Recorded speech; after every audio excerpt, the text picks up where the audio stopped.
तो बच्चों इस वीडियो में हम लोग डिस्कस करेंगे electric dipole in non uniform electric field. हम लोगों ने डिस्कस किया था कि अगर यूनिफॉर्म इलेक्ट्रिक फील्ड हो, in uniform electric field net force zero लगता था चार्ज पार्टिकल पे। जो टॉर्क होता था ये P क्रॉस E होता था, PE साइन थीटा वैल्यू आती थी, और जो पोटेंशियल एनर्जी आती थी ये माइनस का P डॉट E आती थी, that is minus PE cos theta. But ये रिजल्ट्स जो हम अप्लाई करते थे ये यूनिफॉर्म इलेक्ट्रिक फील्ड के लिए अप्लाई करते थे। अब बच्चों सपोज़ हमारे पास नॉन यूनिफॉर्म इलेक्ट्रिक फील्ड है। अगर आप देखें कोई मान लेते हैं मैं रैंडम फील्ड लाइंस ऐसे बना देता हूँ, और कोई यहाँ पे मान लेते हैं इस तरह से डाइपोल हमने रखा है, ठीक है। यहाँ पे एक पॉजिटिव चार्ज है और यहाँ पे नेगेटिव चार्ज। तो चूंकि ये फील्ड नॉन यूनिफॉर्म फील्ड है, तो यहाँ पे अगर फील्ड की डायरेक्शन सपोज इधर की तरफ है तो पॉजिटिव चार्ज पे एक ऐसे फोर्स लग जाएगा QE, और यहाँ पे फील्ड की डायरेक्शन कुछ इधर की तरफ सपोज ऐसे जा रही है तो कुछ ऐसे लग जाएगा, ये QE1। यहाँ पे फील्ड अलग है, यहाँ पे अलग है, तो QE2 लग जाएगा। तो ये इक्वल एंड अपोजिट फोर्स नहीं लगेंगे, तो आप देख सकते हो कि नेट फोर्स जनरली ज़ीरो नहीं होता है ना। किसी स्पेशल केस में हो भी सकता है, वो डिपेंड करता है कि जिन दोनों चार्जेस की लोकेशन है वहाँ पे अगर फील्ड इक्वल है। नॉन यूनिफॉर्म में भी कई बार फील्ड जो है वो इक्वल हो जाती है, ठीक है ना। तो उस सिचुएशन में नेट फोर्स ज़ीरो आएगा। जैसे मान लो एक लाइन चार्ज है इनफाइनाइट लेंथ की, और डाइपोल अगर ऐसे रखा है। अब इलेक्ट्रिक फील्ड तो आप देख रहे हो lambda by 2 pi epsilon naught R के साथ वेरी करती है, बट डाइपोल इस तरह से रखा है, this is minus this is plus, कि दोनों पॉजिटिव और नेगेटिव चार्ज इक्वल डिस्टेंस पे हैं, तो जितना फोर्स इस पे इधर की तरफ लगेगा उतना ही फोर्स इस पे इधर की तरफ लगेगा। तो इस सिचुएशन में नेट फोर्स जो होगा वो ज़ीरो हो जाएगा। तो लाइन चार्ज है ये इनफाइनाइट लेंथ की है ना, तो फील्ड नॉन यूनिफॉर्म है। डाइपोल के रखने का ढंग ऐसा है कि डाइपोल के अलॉन्ग यहाँ पर दोनों पोजीशन पे फील्ड में कोई चेंज नहीं है, तो इस सिचुएशन में ज़ीरो है ना। लेकिन जनरली नॉन ज़ीरो होता, अगर ऐसे रख दोगे या ऐसे रख दोगे तो जनरली हम ये गारंटी नहीं ले। यूनिफॉर्म में तो हमेशा नेट फोर्स ज़ीरो होता है, राइट। तो हम कह सकते हैं कि in non uniform electric field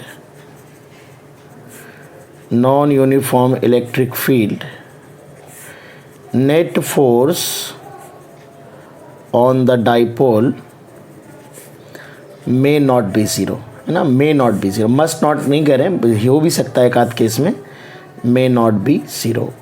और टॉर्क तो लगता ही है, टॉर्क तो वैसे भी लगता था, तो टॉर्क तो लगेगा, ठीक है, और फोर्स भी लगेगा। तो आइए देखते हैं, फोर्स निकालते हैं कि किस तरह से फोर्स लगेगा, ठीक है। तो सबसे पहले in one dimensional variable electric field,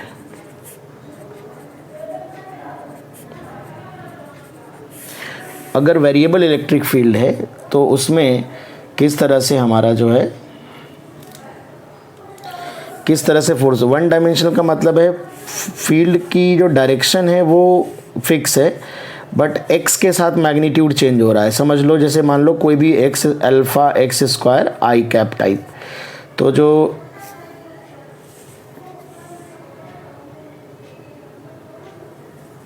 है ना, तो वन डायमेंशनल का मतलब है कि फील्ड की डायरेक्शन चेंज नहीं हो रही है, बट मैग्नीट्यूड चेंज हो रहा है। तो देखो अल्फा x स्क्वायर आई कैप लिया है, इसका मतलब है कि x के साथ इलेक्ट्रिक फील्ड की मैग्नीट्यूड चेंज हो रहा है, ठीक है। तो यहाँ पर जो E है वो इलेक्ट्रिक फील्ड का जो मैग्नीट्यूड है वो एक फंक्शन ऑफ x आपको दिया गया है। अब अगर इस पे डाइपोल मान लो हम ऐसे रख दें, एक छोटा सा डाइपोल है, ठीक है, शॉर्ट डाइपोल हम यहाँ पे ले रहे हैं। जनरली शॉर्ट डाइपोल के लिए क्वेश्चन आता है। तो शॉर्ट डाइपोल की जो लेंथ है, मान लेते हैं कि जो लेंथ है वो dx लेंथ है, ठीक है, लेंथ dx मान, तो लेंथ dx मान लेते हैं बच्चों। यहाँ पे जो है वो माइनस q चार्ज होगा, यहाँ पे प्लस q चार्ज होगा, माइनस से प्लस की तरफ डाइपोल की डायरेक्शन होती है। डाइपोल मोमेंट मान लेते हैं p। अब ये वाली लोकेशन मान लेते हैं x इक्वल टू x है, और इलेक्ट्रिक फील्ड की वैल्यू मान लेते हैं E है, और ये लोकेशन हो जाएगी x प्लस dx, और इलेक्ट्रिक फील्ड की वैल्यू मान लेते हैं E प्लस dE हो जाएगी बेटा।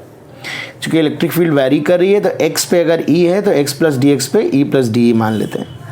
तो वेरिएबल इलेक्ट्रिक फील्ड है ना, तो इस पे चूंकि डाइपोल अगर फील्ड की डायरेक्शन में रखा है बट फील्ड पोजीशन के साथ वेरी कर रही, तो यहाँ पे जो फोर्स लगेगा फील्ड के अपोजिट क्यू ई लगेगा, और यहाँ पे जो फोर्स लगेगा ये Q E plus D E लगेगा बेटा, ई प्लस डी ई लगेगा। तो अगर आप नेट फोर्स देखें कितना आएगा, तो नेट फोर्स आएगा डाइपोल पे Q E plus D E, ये टूवर्ड्स राइट आएगा बेटा, minus Q E towards left है, सब्ट्रैक्ट हो जाएगा, सो it is Q into D E. तो अगर मैं इसे q के साथ dx मल्टीप्लाई कर दूं, एक ब्रैकेट में ले लूं और dx से डिवाइड करके de बाई dx हो जाएगा, ये कर दूं बेटा। तो charge into distance between the two charges है ना, तो ये डाइपोल मोमेंट की वैल्यू हो जाएगी यहाँ पे q into distance between the charges, एक चार्ज की value into distance between the charges, ये डाइपोल मोमेंट हो जाएगा। तो force on the dipole can be written as p into D by D X. इस तरह से बच्चों फोर्स कैलकुलेट करेंगे, मतलब जो फोर्स है वो ज़ीरो नहीं है, फोर्स की value p into D by D x आएगा, ठीक है। अब अगर d by D x zero हो जाएगा तो फोर्स ज़ीरो हो जाएगा। तो ध्यान रखिए ये हम लोग तब अप्लाई करेंगे जब फील्ड की डायरेक्शन और डाइपोल की डायरेक्शन सेम है, ये फील्ड वेरिएबल है ना। अब ये y में है तो p D by D Y रख सकते हैं, अगर दोनों y में, z में है तो p D by D Z रख सकते हैं। तो इन जनरल हम इसे कभी कभी p D E by D R भी लिख देते हैं, किसी भी डायरेक्शन में अप्लाई कर सकते हैं। तो बेसिकली देखिए यहाँ पर फोर्स हमारा ज़ीरो नहीं है, तो अब हम नॉन यूनिफॉर्म इलेक्ट्रिक फील्ड में हमेशा ज़ीरो फोर्स नहीं बोलेंगे। अच्छा, शॉर्ट डाइपोल है तो पोटेंशियल एनर्जी के लिए हम वही फॉर्मूला लगाएंगे माइनस पी डॉट ई, और टॉर्क के लिए भी वही लगाएंगे पी क्रॉस सी, क्योंकि बहुत छोटा डाइपोल है। तो अगर बहुत छोटा डाइपोल है तो इलेक्ट्रिक फील्ड को छोटे से रीजन के लिए कांस्टेंट मान के अगर टॉर्क या पोटेंशियल एनर्जी निकालेंगे तो इसमें एरर बहुत कम होगी। बट अगर फोर्स में हम कांस्टेंट मान लेंगे तो फोर्स तो ज़ीरो ही हो जाएगा। अगर फोर्स कैलकुलेट करने में फील्ड को कांस्टेंट मान लेंगे तो फोर्स तो ज़ीरो आ जाएगा। तो ज़ीरो, अगर नॉन ज़ीरो वैल्यू को हम ज़ीरो बोल रहे हैं तो एक बहुत बड़ी एरर हो जाएगी, इसलिए हमने फोर्स को बारीकी से निकाला है। पर पोटेंशियल एनर्जी तो यूनिफॉर्म भी मानेंगे तब भी कुछ रहेगी, let us suppose it is -100, और नॉन यूनिफॉर्म के केस में अगर थोड़ा सा यूनिफॉर्म मान लेंगे छोटे से रीजन के लिए, तो अगर 0.00001 का डिफरेंस भी आएगा यूनिफॉर्म मानने से, तो 100 के रिस्पेक्ट में उसको नेग्लेक्ट कर सकते हैं। मतलब यहाँ पे अप्रॉक्सीमेशन कर लेंगे, यूनिफॉर्म मानते हुए सॉल्व कर लेंगे फॉर पॉइंट डाइपोल, छोटे से डाइपोल के लिए, तो एरर बहुत कम होगी, उसको नेग्लेक्ट किया जा सकता है, ठीक है, और इसी से सॉल्व कर सकते हैं। बट फोर्स में यूनिफॉर्म मानने से फोर्स की वैल्यू चूँकि ज़ीरो हो जा रही है, तो अगर किसी चीज़ को हमने ज़ीरो बोल दिया और वो नॉन ज़ीरो है तो ये एक बहुत बड़ी एरर होगी। इसलिए हम नॉन यूनिफॉर्म फील्ड में जब फोर्स निकालते हैं तो यूनिफॉर्म मान के नहीं सॉल्व कर सकते हैं, बिकॉज उससे ज़ीरो आ जाएगा आंसर। तो इन्हें पोटेंशियल एनर्जी और डाइपोल के लिए सेम फार्मूले लगाएंगे, फोर्स के लिए रिजल्ट लगाएंगे। अब यहाँ पर एक चीज़ और ध्यान रखिएगा, एक नोट, अगर फील्ड कुछ इस तरह से है, ये इलेक्ट्रिक फील्ड है और वैरी कर रही है, इसके साथ ही वेरिएबल फील्ड है, और डाइपोल ऐसे रखा है थीटा एंगल पे, छोटा सा डाइपोल है, स्मॉल डाइपोल के लिए एप्लीकेबल है, तो उस सिचुएशन में हमारा जो फोर्स आएगा वो डाइपोल का कंपोनेंट लेंगे फील्ड की डायरेक्शन में into D by D x आएगा। बट उसके लिए ज़रूरी है कि प्लेनर फील्ड हो, प्लेनर फील्ड होनी चाहिए, रेडियल फील्ड में हम ऐसे नहीं लगा सकते। प्लेनर फील्ड और वेरिएबल है, मतलब इसी डायरेक्शन में है, तो हर जगह एंगल सेम ही बनेगा डाइपोल से। तो इस तरह से हम फोर्स का, इसको भी प्रूव कर सकते हैं पर उसकी ज़रूरत नहीं है। तो ये रिजल्ट्स आप याद रखेंगे। चलिए कुछ एग्जांपल्स देखते हैं। एक इनफाइनाइटली लॉन्ग लाइन चार्ज है बेटा, एक इनफाइनाइटली लॉन्ग लाइन चार्ज है और उससे r डिस्टेंस पे लाइन चार्ज के परपेंडिकुलर एक डाइपोल रखा, डेफिनेटली इधर माइनस होगा इधर प्लस होगा। वेरी शॉर्ट डाइपोल, एक शॉर्ट डाइपोल है बेटा, तो हमें इस पे ये बताना है कि फोर्स कितना लगेगा, इसकी इंटरैक्शन पोटेंशियल एनर्जी क्या होगी, interaction potential energy of dipole with the wire, and torque कितना लगेगा डाइपोल पे, ये भी बताना। तो जैसा कि हम जानते हैं कि जो इसकी इलेक्ट्रिक फील्ड होती है वो रेडियली होती है और उसकी वैल्यू होती है सिलेंड्रिकली रेडियल होती है, lambda by 2 pi epsilon naught R. तो जो फील्ड है वो डाइपोल की डायरेक्शन में है but it is variable field है, तो फोर्स के लिए वेरिएबल फील्ड का फॉर्मूला लगाएंगे, ज़ीरो नहीं बोलेंगे, P D by D R. तो P और इसका डिफरेंशिएशन आ जाएगा, इलेक्ट्रिक फील्ड का डिफरेंशिएशन करेंगे तो minus lambda by 2 pi epsilon naught R square. तो ये minus P lambda divide by 2 pi epsilon, sign attractive force को रिप्रेजेंट कर रहा है। यहाँ पे अगर आप देखेंगे तो इसको ये अट्रैक्ट करेगा, इसको रिपेल करेगा, ये पास है, इस पर ज़्यादा फोर्स होगा, तो net force will be attractive in nature. ये माइनस साइन यहाँ पे अट्रैक्टिव नेचर को रिप्रेजेंट कर रहा है। पोटेंशियल एनर्जी के लिए अगर हम देखें तो minus P dot E apply कर लेते हैं, तो माइनस का पी ई, तो P और अगर आप देखेंगे तो डायरेक्शन और E की डायरेक्शन सेम है, थीटा 0 डिग्री है, तो पी ई कॉस 0, तो पी ई है lambda by 2 pi epsilon naught R, cos 0 हो गया 1, it is minus P lambda divide by 2 pi epsilon naught R. This is the answer of potential energy. Torque जो आता है वो P E sine theta आता है, sign 0 है तो टॉर्क 0 लगेगा। मतलब अगर इस डाइपोल को हम यहाँ से छोड़ दें, इस डाइपोल को, सॉरी ये है इधर की तरफ डायरेक्शन है, तो ये अट्रैक्टिव फोर्स की वजह से इधर की तरफ भागने लगेगा, है ना, इधर की तरफ भागने लगेगा, रोटेट नहीं करेगा क्योंकि टॉर्क 0, तो केवल ट्रांसलेशनल मोशन करेगा। अगर ये पूछा जाए कि डाइपोल को रिलीज़ करने पे डाइपोल किस तरह का मोशन कर रहा है, तो इट विल ट्रांसलेटरी मोशन करेगा, ठीक है ना। तो इस तरह से आप वेरिएबल इलेक्ट्रिक फील्ड की लाइन चार्ज की जगह स्फीयर हो सकता है, कोई भी फील्ड हो सकती है। जैसे मान लीजिए एक रिंग है आर रेडियस है, इसके एक्सिस पे एक छोटा सा डाइपोल रखा है P, यहाँ से x डिस्टेंस पे रखा है, ये चार्ज Q है। अब मान लेते हैं इस पे फोर्स पूछा जाए तो इलेक्ट्रिक फील्ड हो जाएगी KQX upon X square plus R square की पावर 3/2। तो जो फोर्स लगेगा वो P into D by D X. तो बस क्या करना है, इसको डिफ्रेंशिएशन करके इसमें मल्टीप्लाई कर देना।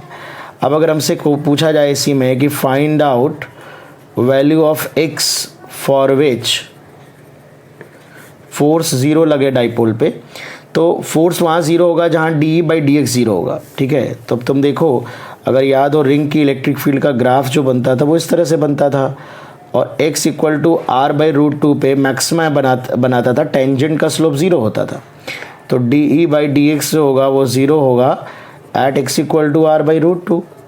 तो वहाँ पे जो फोर्स होगा वो P into D by D X होता है, ये भी 0 हो जाएगा at x equal to R by root 2। तो x equal to R by root 2 पे हमारा जो फोर्स होगा वो 0 होगा बेटा। तो एक अच्छा प्रॉब्लम डिस्कस करते हैं बेटा। डाइपोल इंटरेक्शन पे एक प्रॉब्लम बनता है। दो डाइपोल एक लाइन के अलॉन्ग रखे हैं, दोनों की डायरेक्शन सेम है और दोनों के बीच में डिस्टेंस r है। डाइपोल दोनों शॉर्ट डाइपोल हैं और उनके बीच की जो डिस्टेंस है वो डिस्टेंस काफ़ी बड़ी है as compare to length of the dipoles. तो हमें क्या क्या निकालना है, find out force between them, interaction potential energy और torque on P2 due to P1। तो यहाँ पे हम इसको सॉल्व करने के लिए किसी एक डाइपोल को सोर्स ऑफ इलेक्ट्रिक फील्ड मान लेंगे which will produce the variable electric field on this position, और उस इलेक्ट्रिक फील्ड में P2 पे फोर्स लगा लेंगे। तो यहाँ पर जो इलेक्ट्रिक फील्ड E1 होगी, एक्सियल पोजीशन है इसकी, एक्सियल, तो कुछ इस तरह से होगी, और एक्सियल पोजीशन पे जो इलेक्ट्रिक फील्ड होती है वो 2kp बाई आर क्यूब होती है। तो इसकी वजह से जो एक्सियल पोजीशन पे होगी E1 जो होगी वो 2kp1 बाई आर क्यूब हो जाएगी। तो इस इलेक्ट्रिक फील्ड की वजह से जो P2 पे फोर्स लगेगा, चूँकि electrostatic force Newton's third law follow करता है, तो जितना P1 P2 पे लगाएगा उतना ही P2 P1 पे लगाएगा, राइट। तो जो फोर्स आएगा, अगर मैं 2 पे निकाल रहा हूँ तो सेम डायरेक्शन है, तो P2 पे फोर्स E1 इलेक्ट्रिक फील्ड की वजह से, तो P2 into D E1 by D R, ये वेरिएबल इलेक्ट्रिक फील्ड की वजह से फोर्स हो जाएगा। तो P2 आ जाएगा और इसका डिफ्रेंशिएशन करेंगे तो -6kp1 अपॉन आर की पावर 4, तो ये -6kp1 P2 divide by R की पावर 4, ये आपका फोर्स आ जाएगा, force of interaction. Negative sign जो है वो अट्रैक्टिव नेचर को रिप्रेजेंट कर रहा है।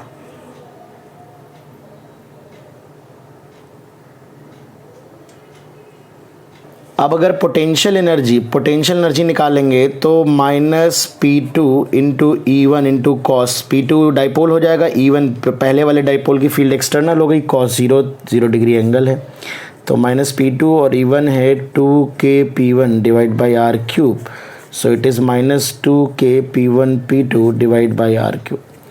ये बच्चों हमारा पोटेंशियल एनर्जी हो जाएगी दोनों की।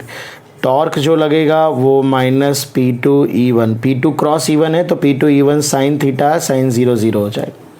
तो इस तरह से यहाँ पे आपका जो टॉर्क होगा वो 0 हो जाएगा, ठीक है ना। तो एक क्वेश्चन और देख लेते हैं। फोर्स जरूरी नहीं कि हर केस में पूछे, पर कुछ सिचुएशन और हैं। जैसे मान लो एक डाइपोल ऐसे है और एक डाइपोल ऐसे रखा है, ये डिस्टेंस r है।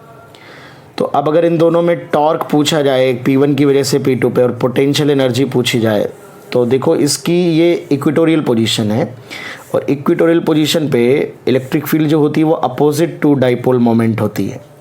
यानी कि इसकी वजह से यहाँ पे जो इलेक्ट्रिक फील्ड होगी वो इस डायरेक्शन में होगी, P1 के अपोजिट, ठीक है ना। तो यहाँ पे अगर देखें तो थीटा की वैल्यू 180 डिग्री आ जाएगी, P2 से जो E1 एंगल बनाएगा, तो पोटेंशियल एनर्जी हो जाएगी -P2 E1 cos 180, और टॉर्क जो हो जाएगा वंस अगेन 0 हो जाएगा। तो E1 की वैल्यू यहाँ पे होगी वो एक इक्वेटोरियल पोजीशन पे KP1 बाई आर क्यूब होगी, बिकॉज ये इक्वेटर पे है, इक्वेटर पे जो होती है वो इतनी होती है। तो इस तरह से आप कैलकुलेट कर लेंगे, पोटेंशियल एनर्जी कैलकुलेट कर सकते हैं और टॉर्क भी कैलकुलेट कर सकते हैं। फोर्स की एग्जैक्ट वैल्यू निकालना थोड़ा मुश्किल होता है, और इस तरह से फोर्स की जो वैल्यू है वो हम लोग हर केस में एग्जैक्टली कैलकुलेट नहीं कर सकते। तो इंटरेक्शन पोटेंशियल एनर्जी बतानी है हमें इस सिचुएशन में। तो अगर हम सबसे पहले देखें कि ये ना तो एक्सियल पोजीशन पे डाइपोल रखा है P2 इस P1 की, और ना ही इक्वेटोरियल पोजीशन पे रखा है, तो यहाँ जो इसकी वजह से इलेक्ट्रिक फील्ड होती है, इसके दो कंपोनेंट करते हैं हम लोग, P1 cos थीटा और ये होता है P1 sin थीटा। तो P1 cos थीटा की वजह से इस डायरेक्शन में इलेक्ट्रिक फील्ड आती है E रेडियल, और P1 sin थीटा की वजह से इस डायरेक्शन में आएगी E थीटा। तो अगर आप पोटेंशियल एनर्जी लिखेंगे तो P2 डॉट E1, इन दोनों का रिजल्टेंट वेक्टर आएगा, तो पोटेंशियल एनर्जी आएगी -P2 डॉट E1। तो अगर आप देखें -P2 डॉट E1 को लिख सकते हैं E radial vector plus E theta vector, resultant होगा ER और E थीटा का बेटा। तो इसके साथ 0 डिग्री एंगल बना रहा है P2 और इसके साथ 90 डिग्री बना रहा है, तो इसके डॉट प्रोडक्ट 0 हो जाएगा। तो -P2 ER और प्लस 0 हो जाएगा। तो यहाँ से आ जाएगा -P2, और रेडियल को होता है वो P1 cos थीटा की वजह से एक्सियल पोजीशन पे होता है, तो इट इज़ 2k, और इसकी value P1 cos theta divide by R cube.